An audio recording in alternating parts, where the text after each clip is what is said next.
хора, които са преживели необикновени неща. Някои имена са променени за целите на предаването. След години на спестяване, Сара Милър си купува нов дом с надеждата да осигури по-добър живот за децата си. Но мечтата й скоро се превръща в ужасяващ кошмар. Семейството е потресено и отчаяно се бори срещу нещо, за което подозират, че са демонични сили. Между света, който виждаме, и това, от което се страхуваме, има цял свят на възможности.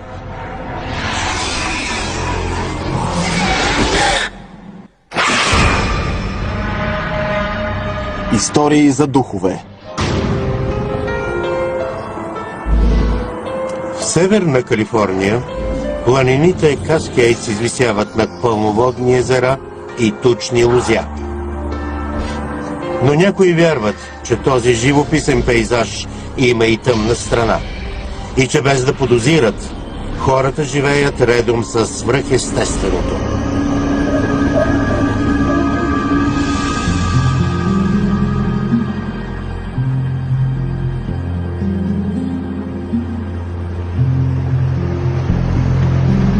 През есента на 2000-та година Сара Милър купува къща с 3 спални в малък град в Северна Калифорния.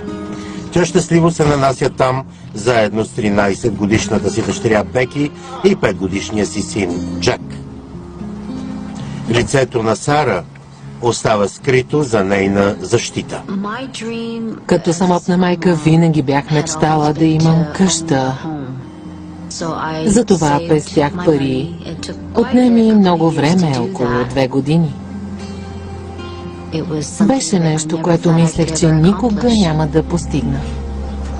Сара се надява децата и да се радват за къщата толкова, колкото и тя. По-голяма е от апартамента. Харесвах апартамента. Помисли, Беки. С малко боя и ремонт ще стане като нова. Но Беки не иска да се мести от родния си град Рединг, който е на час и половина път. Бях свикнала с града, там бяха всичките ми приятели, а новото място беше съвсем различно.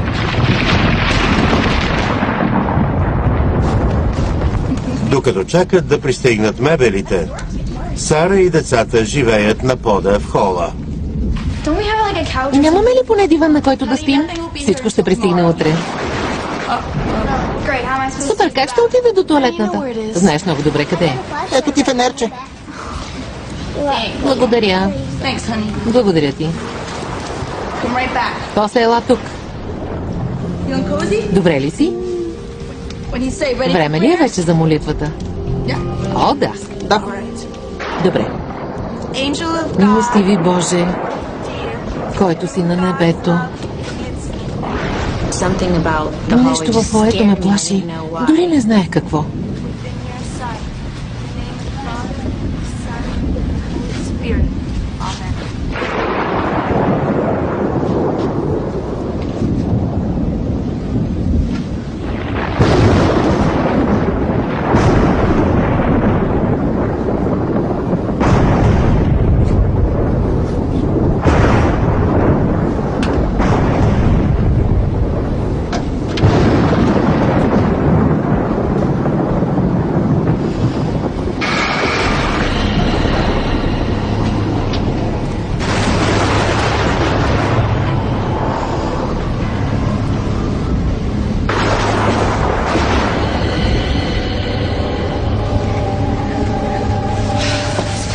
От това място ме побиват тръпки. Скъпа, ще свикнеш.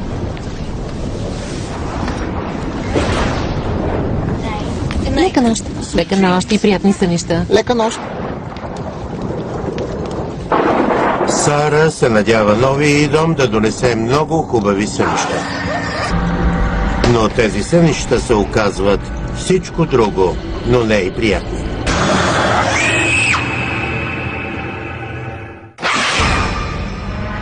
Истории за духове. От 20-метрова ивица до игрище с площ от 510 милиона квадратни километра. Това просто е различна лига. От една скучна игра, която никой не разбира, Абсурдно е. до штури спортове, които ускоряват пулса ни. Затварям очи, падам, ставам, бягам и се движа в ритъм. Хареса ми, но не би го направил отново. От 11 чудато облечени противници Затруднен съм. до един свят пълен с шампиони. Голяма работа си. Витамини. Дано по-добрият спечели, но просто се надявам да оживеем и двамата. Напускаш играта. Фреди Флинтов ще опита всичко. Няма да го направя. Страх ме е. Мислех, че съм мъртъв. Не е като крикета.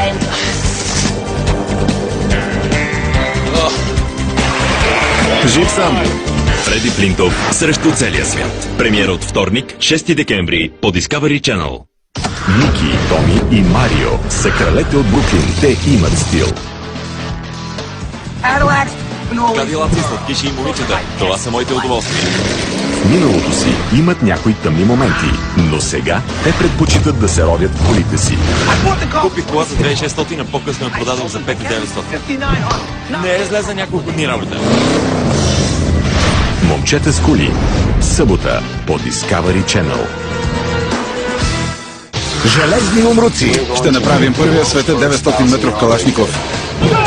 Явно има причина никой до сега да не е правил подобно нещо. Огнен метал. Време е за по-силни експлозиви. Огън! Ще ти харесат. Стоманени мъже. Искам да изкормя този убийствен дракон. Страх от тия. Синовете на оръжията. Ред Джакет сега си играе с големите момчета. Страхотен нов сезон от четвъртък 8 декември по Discovery Channel. Въгледобива винаги е бил част от Западна Вирджиния. Обичам това нещо, това е в кръста ми. Те са потомствени миньори. Виждал съм как загиват хора. Опитваме се да го обезопасим максимално. Внимавай, защото започва да се чупи. Рискът е част от професията. Те са издръжливи и хладнокръвни. Въглищари. Неделя от 20 часа по Discovery Channel. Ще изпитаме границата на възможностите ви на три основни войнишки качества. Това са скорост, сила и интелигентност. Готови! Бъдете твърди! Силата бие скоростта. Аз съм върхът на хранителната верига. Животинска сила. Скоростта бие ума. Една секунда може да означава живот или смърт. Право в целта! Умът бие силата. Най-опасното ми оръжие е умът. Нужни са много качества, за да създадеш перфектната армия. И за това си има нужната техника. Определено разсейва напрежението. Елитен офицер, спортист и служител на реда работят заедно, за да преценят кой е върховният боец. Армия от един. Сряда от 22 часа по Discovery Channel. Истории за духове. Сара Милър най-сетне успява да си купи нов дом в Северна Калифорния и се надява тя и двете й деца да живеят щастливо там. В деня след нанасянето им, приятелят на Сара, Стив, пристига заедно с мебелите. Майка и Рут също идва, за да й помогне. Рут планира да си купи апартамент наоколо, за да е близо до внуците си. А до тогава тя ще живее със семейството и ще помага в грижите за Джак. Какво мислиш? Че много се гордея с теб.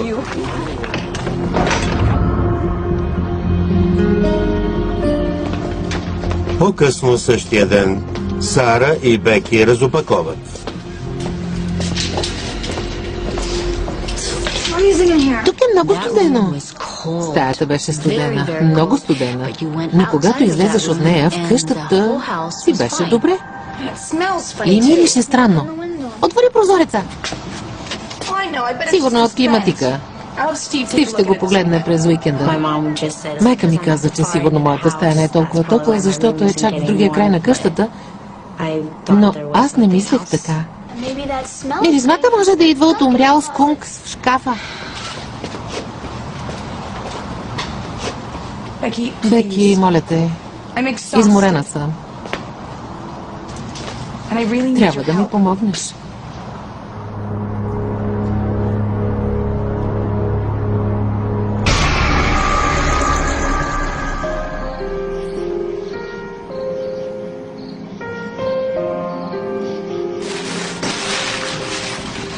Това е последният. Имало и още.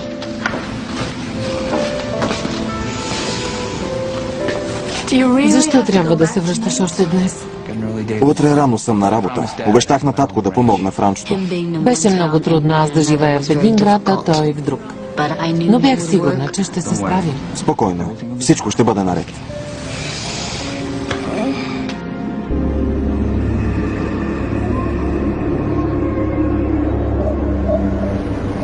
След 1 месец.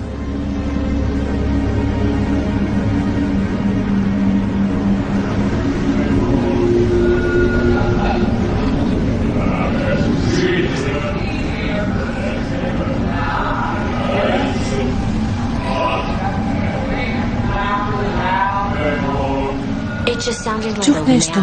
Сякаш един мъж и 2 жени си говорят и викат от прозореца ми.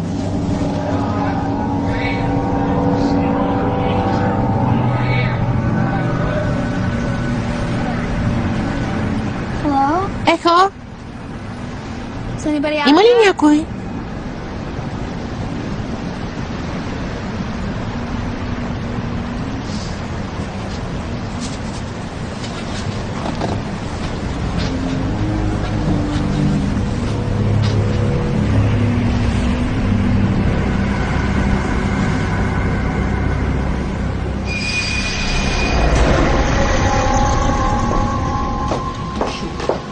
Мама остави обувките. Просто му дай. Беки, хайде! Искам да изядеш всичко.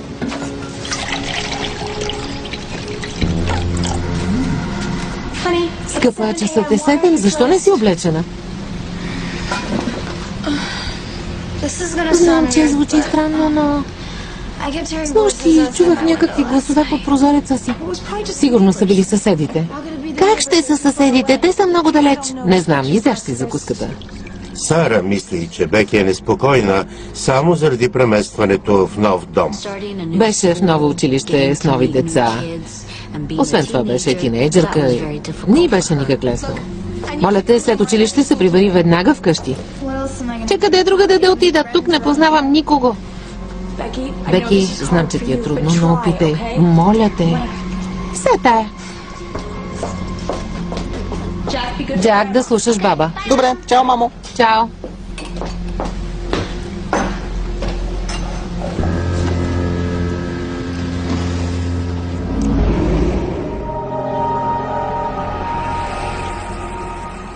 Минават седмици, но за Беки нещата не се подобряват.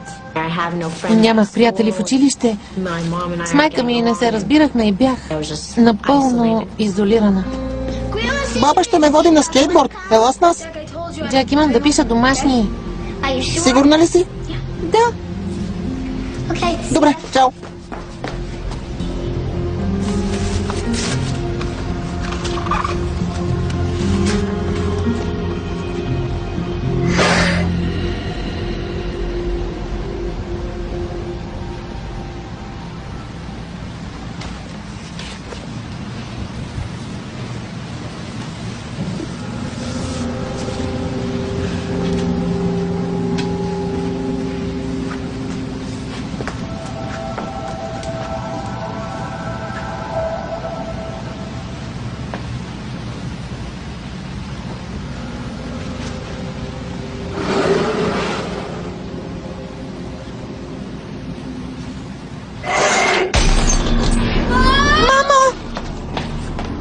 Нямаше логично обяснение.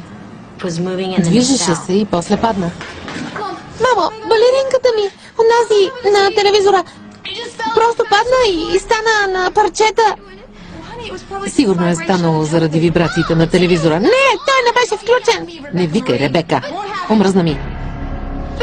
Но, мамо, в тази къща става нещо. Не знам какво, но го усещам. За Бога, Беки, само защото фигурката ти се е счупила, не значи, че къщата ти е виновна. Ало? Изнервих се, защото се случваше само на мен. Всичко с майка ми си беше наред. Почакай малко. Ако не си харесваш стаята, вземи тази на баба си, когато тя се изнесе. Добре, извинявай. Балерината на Беки се счупи. Да, това е. А ти как си?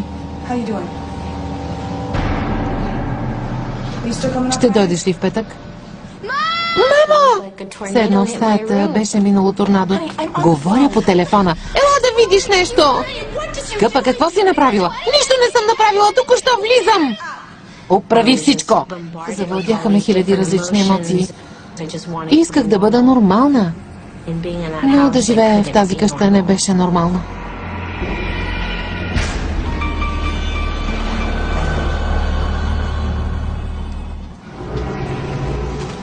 Няколко месеца след това, бабата на Беки си намира апартамент. Тогава Беки наистина заема нейната стая. Не искам да си тръгваш. Знам, но няма да бъда далеч. Ще ми идваш на гости, скъпа. Близо съм. Обичам те. И аз те обичам. Баба ми е изключително вярваща в Бог. Затова се чувствах някакси защитена и в безопасност в нейната стая.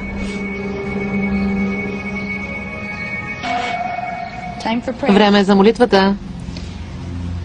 До тогава Джак спи в стаята на Сара. Но сега той се мести в старата стая на Беки. В името на Отца и Сина и Света го Духа. Амин.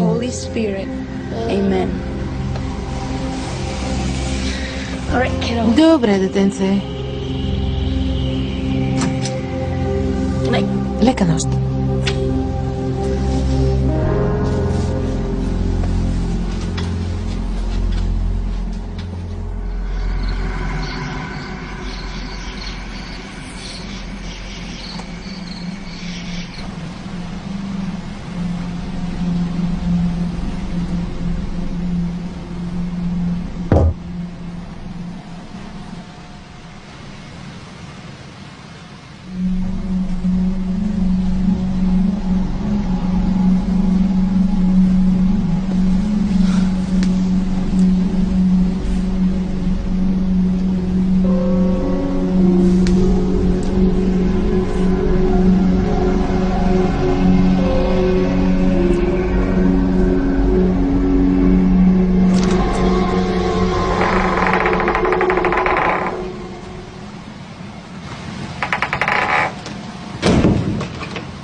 Джак! Миличе, какво има? Видях двама мъже. Каза, че са излязли от гардероба. Казах ти, че нещо не е наред с тази стая. Беки, така не помагаш. Моля те.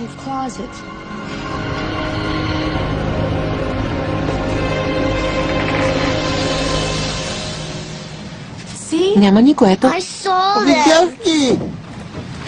Стояха точно там. Миличък, късно е. Наистина е време да спим. Моля те, мамо, те ще се върнат. Ако иска, нека спи при мен. Добре. Ела, Джак.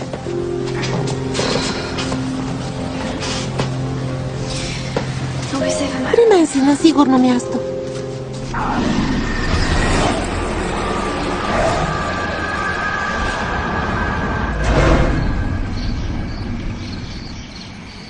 По-късно същата нощ Сара се чуди дали все пак няма истина в историите на децата й. Дъщеря ми чуваше гласове. Синът ми виждаше хора. Бях доста объркана.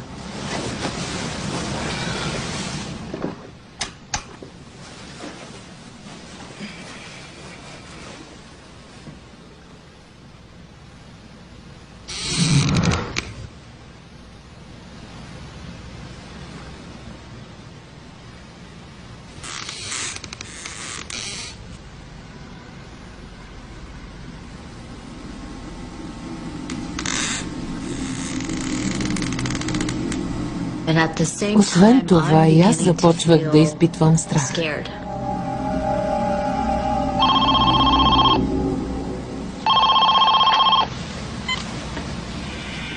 Ало?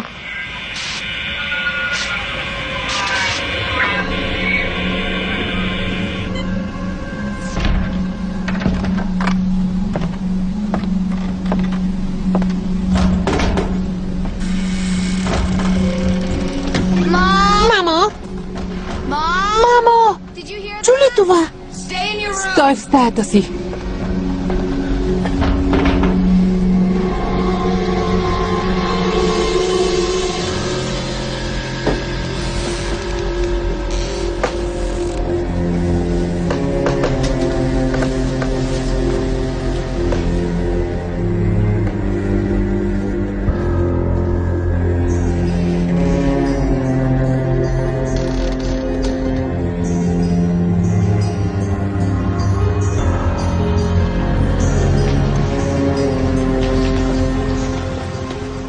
Помислих си, че някой е влязъл в къщата и че иска да нарани децата ми.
Мамо, там няма нищо. Цялата беше покрита с кръв. Мамо, беше по ръцете ми. Имаше кръв. Тук май има нещо, нали? Да. Къде е Джак? В моята стая. Помислих си, че това предвещава смърт в семейството ми. Че кръвта е на един от нас. На следващата сутрин Сара мести Джак от неговата стая в тази на Беки. Разбрах, че проблемът е в онази стая и не исках да рискувам.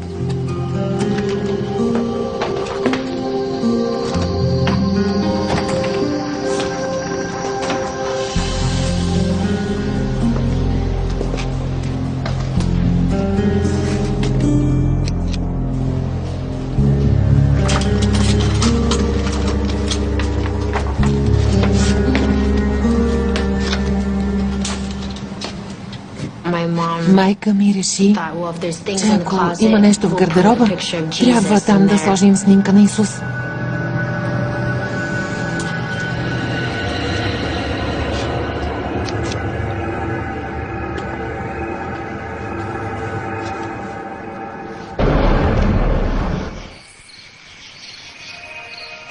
През уикенда Стив идва на гости от Рединг. Здравей! Как си? Добре съм. Добре. Да, как пътува? Доста време. Искаш ли чаша вино? Да. Сара, какво има? Малко съм изморена. Виждам, че нещо не е наред. Децата имаха право, Стив. Нещо не е наред с къщата. Не знам какво да правя. Сара, изобщо не вярвам в такива неща.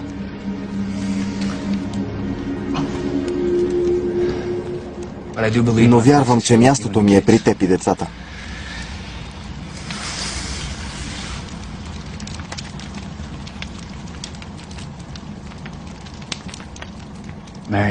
Омъжи се за мен, Сара. Стани моя съпруга. Бъди моето семейство. Да.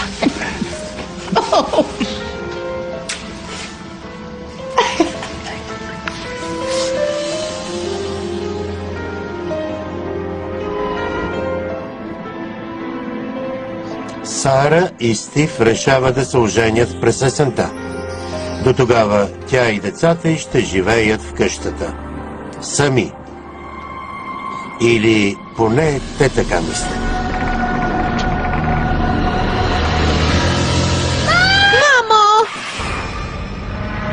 Истории за духове. В едно царство, където металът е безценен, Ред Джакет сега си играе с големите момчета. Ще направим първия в света 900 метров калашников. кралят на стоманата Наричат го мезомелачката, защото може да смери всичко. побеждава железните юмруци. Нали разбирате, момчета? Някой сериозно ще пострада. Чудя се дали нечи дядо сега се обръща в гроба. Може и да се обръща, а ако се надигне, ще го гръмнат. А огненият дракон Будакаш ли ме? Страхотно е. ще рискува всичко Моя задник ти гледаше ли нейния? Спри, спри! Това е опасно. за любовта на своенравната девица. Искам да поканя дъщеря ти на среща. Това е лоша идея. Стефани или Ред Джакет. Затова отиваш на война, за да видиш кой ще победи. Нов сезон на Синовете на оръжията. От четвъртък, 8 декември по Discovery Channel. Сега тази ексцентрична английска крикет звезда стана изключително дисциплиниран човек. Той обича скоростта, риска и състезанието. И за свои противници избира най-добрите играчи. Знаеш ли, прав си, най-важна е любовта. Ще те смачкам! Фреди Флинтов срещу целия свят. Премиера от вторник, 6 декември по Discovery Channel. Ники, Томи и Марио са кралете от Бруклин. Те имат стил. Кадилаци, сладкиши и момичета. Това са моите удоволствия. В миналото си имат някои тъмни моменти, но сега те предпочитат да се родят в колите си. Купих кола за 2600, а по-късно я продадох за 5900. Не е зле за няколко дни работа. Момчета с коли. Събота по Discovery Channel. Перфектната армия трябва да бъде неудържима. Мъжът, който преодолее всички препятствия, ще победи. Бъдете твърди! 4 мъже, 3 предизвикателства, 1 шанс да се докажеш. Кой е по-добрият? Кой е перфектният бойник? В тази надпревара остава най-добрият. Има ли въпроси? Няма. Изглежда забавно. Армия от един. Сряда от 22 часа по Discovery Channel. Тази есен мъжете ще се слеят с униформите си. Целта на това е да тества издържливостта ви. Физическата сила не е от значение. Да ви накара да се почувствате нищожни. Важна е силата на духа ви. Този тип вълни могат да ви убият. Вашата воля и непоколебимост да продължите.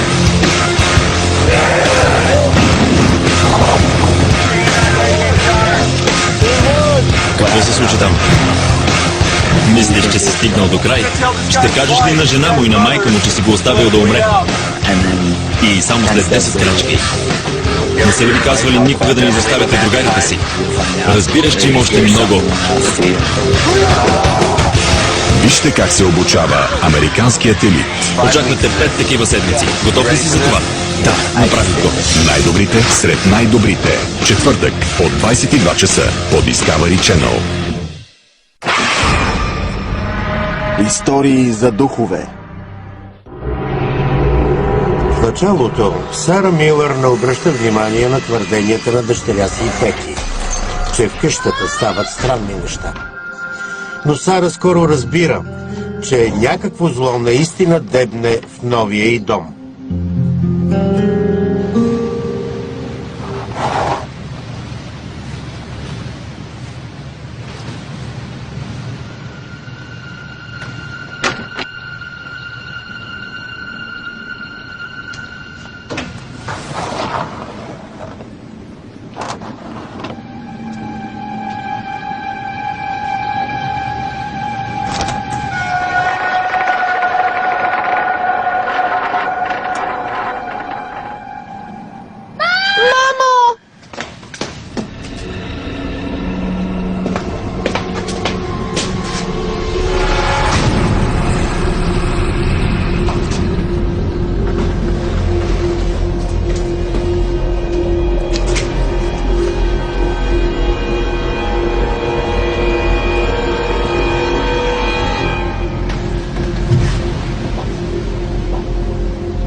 В онази стая наистина имаше нещо зловещо, но не разбирах как може да е там.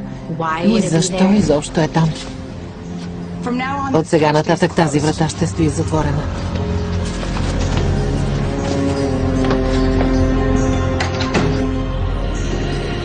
Дни наред Сара се опитва да разбере какво или кой може да населява новата й къща. Реших, че някой е бил убит в къщата. Може би имахме дух, който не се е възвисил. Тя пита съседката си за историята на къщата. Да, имам време. Вече пренесохте ли се? Да, почти сме готови. Чудех се дали мога да поговоря с теб. Тя каза, че е знаела, че рано или късно ще отида да я питам. Жената, която живееше там преди теб, имаше дъщеря тинейджърка, която не беше много стока. Съседката не знае някой да е умира в къщата, но... Култ към сатаната? Да. Правеха какви ли не ритуали. Бог знае още какво правеха в тази къща. Попитах я в коя стая. Тя каза стаята на дъщеря ти. Трябваше да ти кажа по-рано. Не, всичко е наред.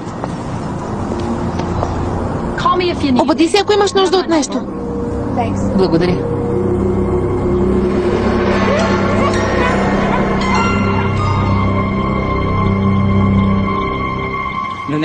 В името на Отца и Сина. Докато се чуди какво да направи, Сара моли местен свещеник да дойде да освети дома й. Да се помолим на Господа на небето, да слезе в този дом и да го благослови. Освещаването й дава вътрешен покой. Амин. Почувствах спокойствие. Чувствах се доста по-добре. Седмици наред всичко е спокойно, а злите сили сякаш са изчезнали. С баща ми бяхме на палатки, когато вечерта се появи една мечка. Животът става по-хубав, когато през есента Сара и Стив се женят. Тогава, една петъчна вечер, Стив отива до ранчото на баща си. Баща му имаше голямо ранчо и понякога той ходеше да му помага през уикендите.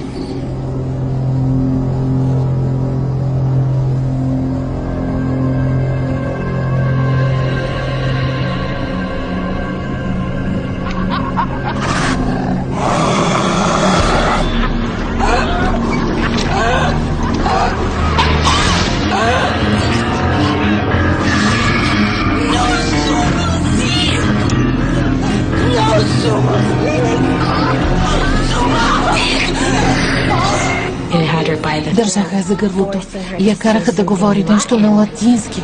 Сара няма представа какво значи тази фраза, но е сигурна, че е нещо зло. Това нещо искаше да му се прекланям.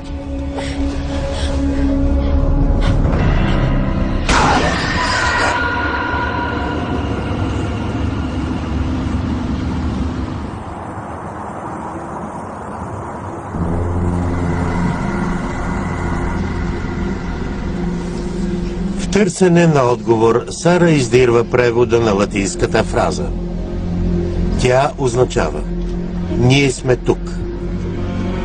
Беки се страхува какво може да стане, ако и те останат в къщата. Бях ужасена.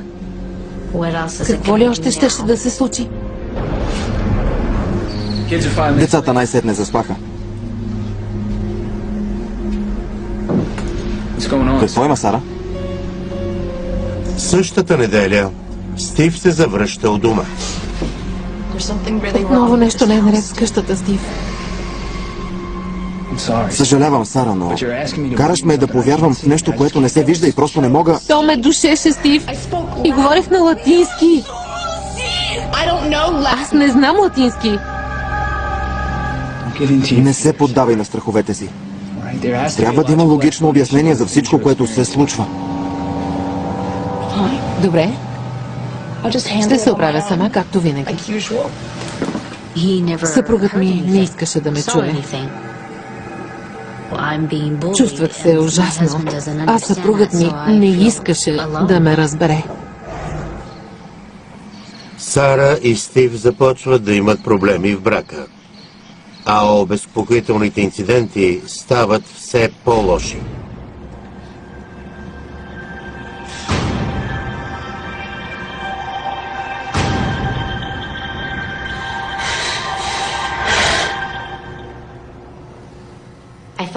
Усетих дишане до ухото си и стана много студено.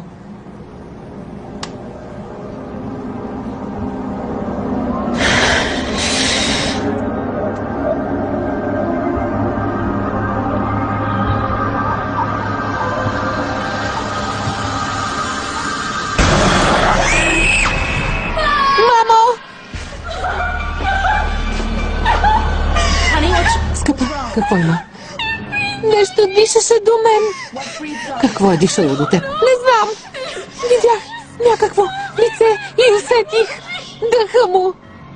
Сигурно е било течението. Няма какво друго да е било. Видях лице. Как ще го обясниш?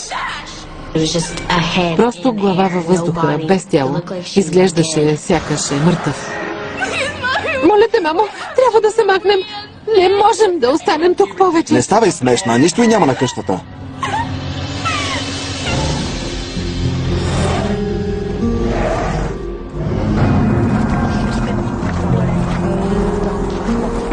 Сара знае, че Беки никога повече няма да се чувства добре в къщата. Въпреки, че е много мъчно, тя се съгласява Беки да се премести при приятелка в родния й Рединг.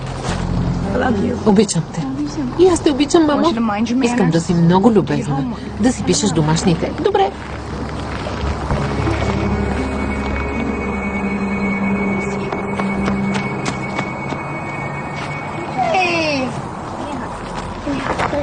Чао, Беки, ще ни липсваш. Стана ми малко зле, защото аз си тръгвах. Майка ми и брат ми оставаха там.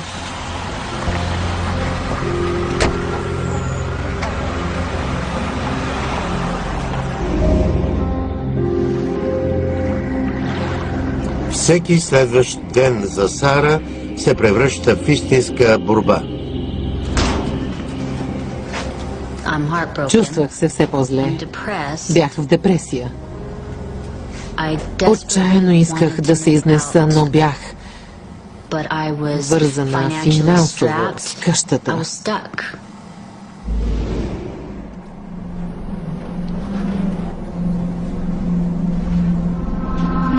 Мамо? Беки?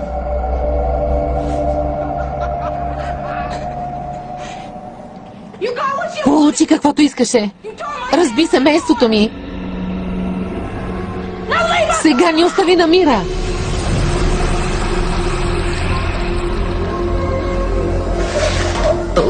То непрестанно имитираше гласа й. Това много ме тормозеше.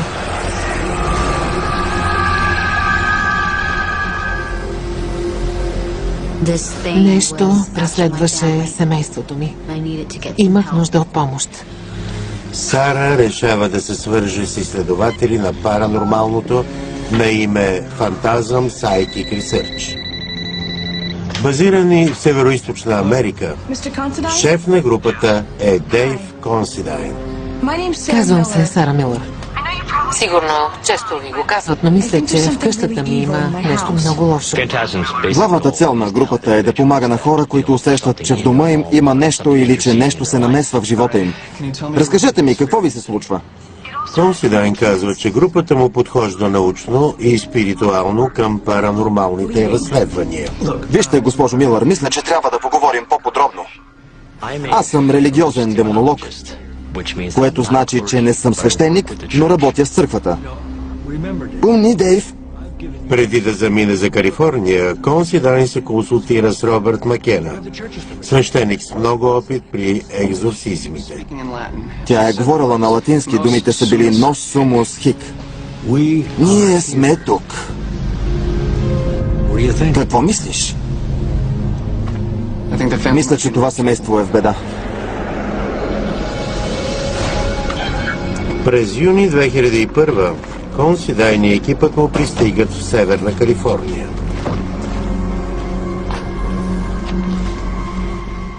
Имахме усещане на обреченост. Чувствахме се сякаш някой ни наблюдава.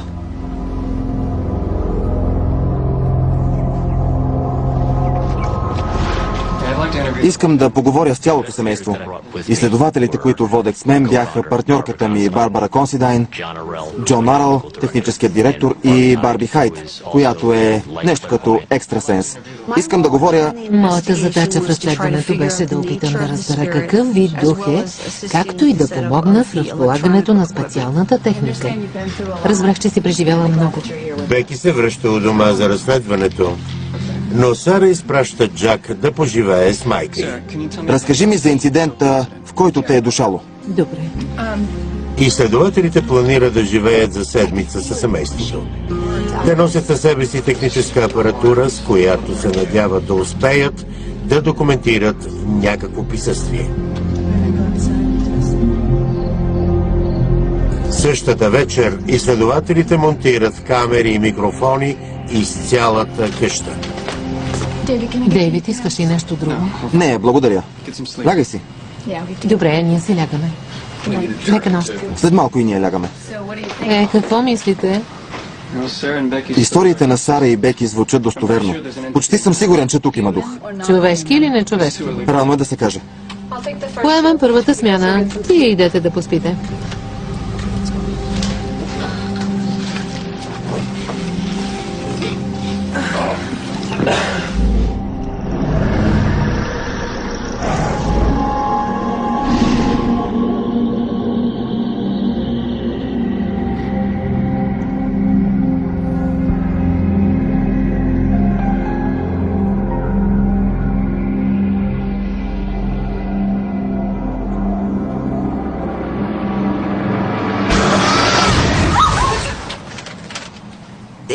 Чух звук.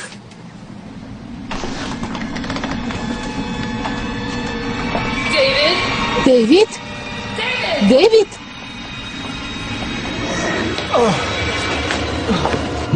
Тялото ми беше в хоризонтално положение и изведнъж нещо ме избута нагоре. Но определено се стреснах. Какво беше това чудо? Беше предупреждение. Видя ли как ме повдигна? Чух някакъв трясък. Чул си шума? Да! Целта му явно бе да ни оплаши. Опитваше се да ни изгони, за да не помогнем на семейството.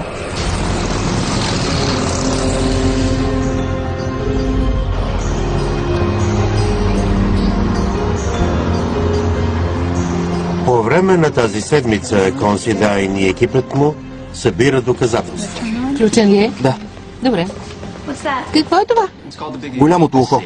Това записва звуци неуловими за човешкото ухо. Свръхестествените звуци обикновено са под 300 херца. Пробвай! Добре. Служи си слушалките. Какво да правя? Натисни бутона. Този? И сега насочи. Насочвай.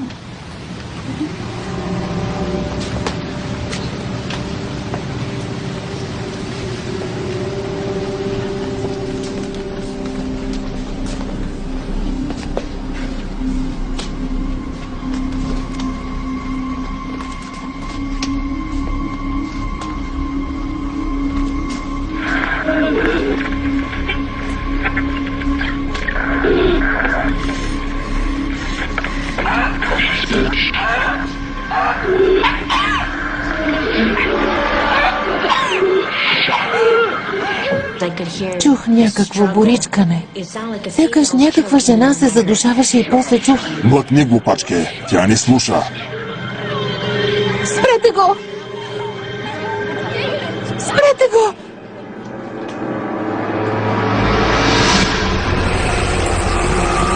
Изследователите разбират, че са изправени пред нещо, което е много по-опасно от човешкия дух. Епископ Макена? Здравейте, Дейв Консидайн. Как е в Калифорния? Не е добре. Всичко, което чухме и видяхме, сочи за диаболично присъствие. Всичко. Сигурен ли си? Да, епископе. Сигурен съм. Тогава вярвам на преценката ти, Дейвид. Консидайн вярва, че демоните са безмилостни. Благодаря, епископе. Ако не направехме нещо, семейството беше свършено. Нямах съмнение за това.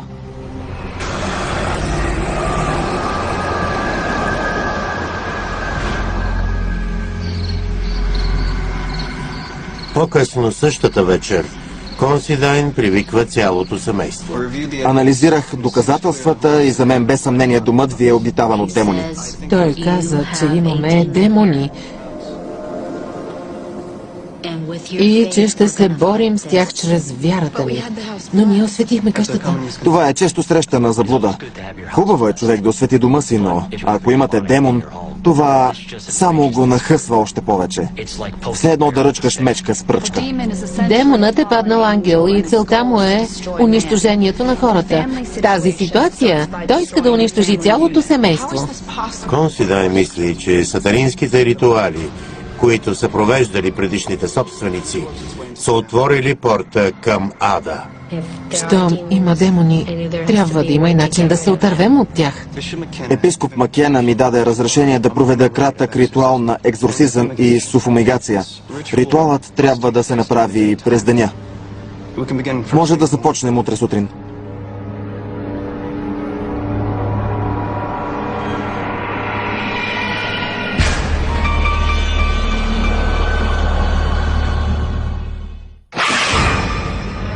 Истории за духове. От 20-метрова ивица до игрище с площ от 510 милиона квадратни километра. Това просто е различна лига. От една скучна игра, която никой не разбира, Абсурдно е. до штури спортове, които ускоряват пулса ни. Затварям очи, падам, ставам, бягам и се движа в ритъм. Хареса ми, но не би го направил отново. От 11 чудато облечени противници Затруднен съм. до един свят пълен с шампиони. Голяма работа си. Витамини. Дано по-добрият спечели, но просто се надявам да оживеем и двамата. Напускаш играта. Фреди Флинтов ще опита всичко. Няма да го направя. Страх ме е. Мислех, че съм мъртъв. Не е като крикета.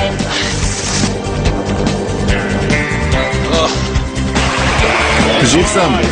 Фреди Флинтов срещу целия свят. Премиера от вторник, 6 декември по Discovery Channel. Ники, Томи и Марио са кралете от Бруклин. Те имат стил. Кадилаци, сладкиши и момичета. Това са моите удоволствия. В миналото си имат някои тъмни моменти, но сега те предпочитат да се родят в колите си. Купих кола за 2600, а по-късно я продадох за 5900. Не е зле за няколко дни работа. Момчета с коли. Събота по Discovery Channel. Въгледобива винаги е бил част от Западна Вирджиния. Обичам това нещо, то е в кръвта ми. Те са потомствени миньори. Виждал съм как загиват хора. Опитваме се да го обезопасим максимално. Внимавай, защото започва да се чупи. Рискът е част от професията. Те са издръжливи и хладнокръвни. Въглищари. Неделя от 20 часа по Discovery Channel.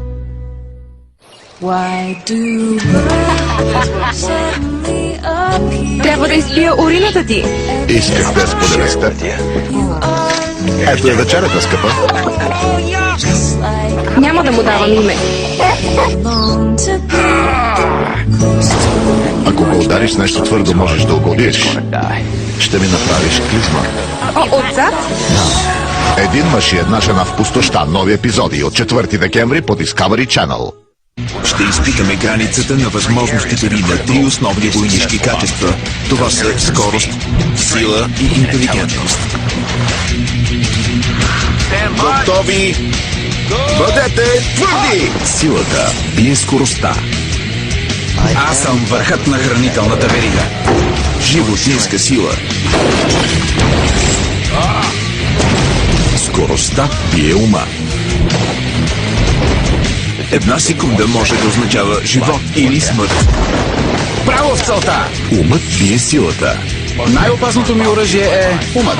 Нужни са много качества, за да създадеш перфектната армия. И за това си има нужната техника. Определено разсейва напрежението. Елитен офицер, спортист и служител на реда работят заедно, за да преценят кой е върховният боец. Армия от един. Сряда от 22 часа по Discovery Channel. Истории за духове. Убедена, че семейството й е тормозено от свръхестествено присъствие, Сара Милър се обажда на група изследователи на паранормалното. Заедно те се приготвят да правят екзорсизъм. Бяхме дошли подготвени с абсолютно всичко нужно за ритуала. Предварително осветено от епископ Робърт Макена. Изключително важна е кадилницата. Къщата се обикаля с кадилницата и се одимява всяко кътче и ъгълче, което може. Демонът не би могъл да стои на свети изпарения. В името на Отца, Сина и Святаго Духа. Амин. Бях изтощена. Беше ми писнало да се страхувам. Най-после някой ми помагаше. Въдвори мир в този дом и живущите в него. При провеждането на екзорсизъм къщата се освещава и това прогонва демоните обратно в ада. Прогони древното зло на дявола и сатаната и ги прати обратно в бездната. Настъпва нощ и екипът продължава екзорсизма в бившата стая на Беки, където всичко е започнало.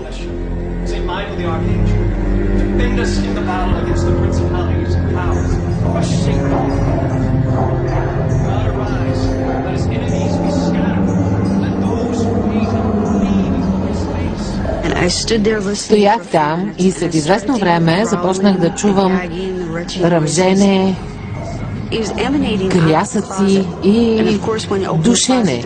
Чуваха се от гардероба и разбира се, когато го отворихме, вътре нямаше нищо. Най-сетно остава само едно място в къщата, където би могъл да е демонът – гаража. Обхвана ни силно чувство на потиснатост, депресия, мрак, когато влязохме в гаража. В името на Отца, Сина и Святаго Духа. Амин. Опитват се да ни спрат. Всички да се молят. Пресвета Дево, дари ни своята благодат. Пресвети Боже,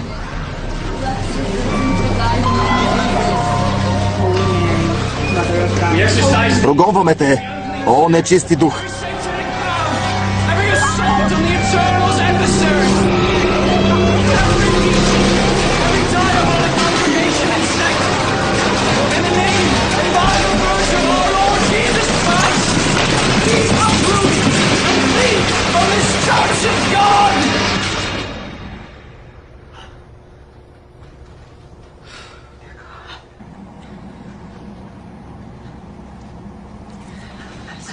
Няма го. Да, усещам. Сара махна се.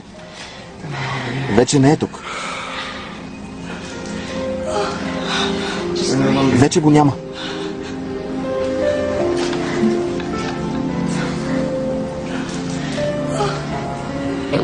Отиде си. Най-после всичко свърши. Чувствахме се в безопасност.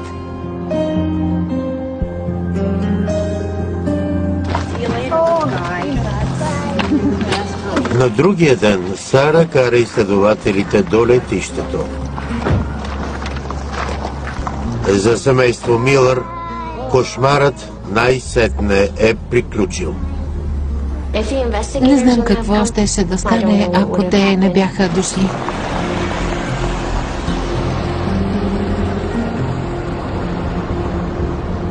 Но за Сара къщата носи твърде много лоши спомени.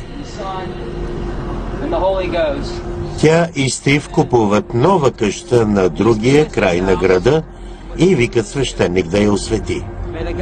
За да не откъсва Беки от приятелките й, Сара я оставя да живее в Рединг. Разбрах, че доброто винаги ще побеждава злото. Без значение какво става, ако имаш силна вяра, доброто ще възтържествува. Нека Бог ви благослови с любов, мир и щастие.